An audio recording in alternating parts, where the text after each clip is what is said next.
Қайырлы күн достар.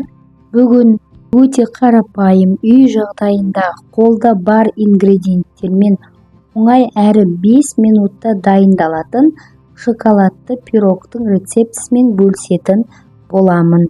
Алдымен қамырына арналған ұнды, какао, қант, тұз, ванилин қопсытқыш барлығын араластырып, осы құрғақ қоспаға жұмыртқа өсімдік майы және сүтпен еріген сары майды қосып, біркелкі масса болғанша жақсылап араластырамыз.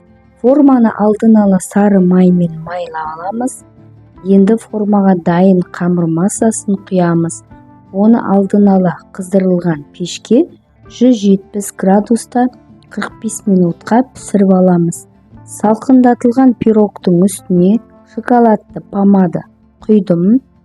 Яғни бізге какао сүті мен шоколадты қосып, аз отта сәл қайнатып, оттан алып, сары майды араластырыңыз. Мінекей пирогымыз дайын болды. Үстіне өз қалауларыңызша безендірсеңіздер болады. Мен грек жаңғағын оқтаумен уатып, шоколадтың үстіне себеледім. Мінекей өздеріңіз көріп тұрғандай, үлпілдеп, әрі жұмсақ болып пісті.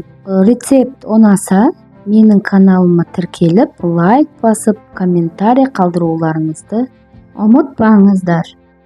Ас болсын.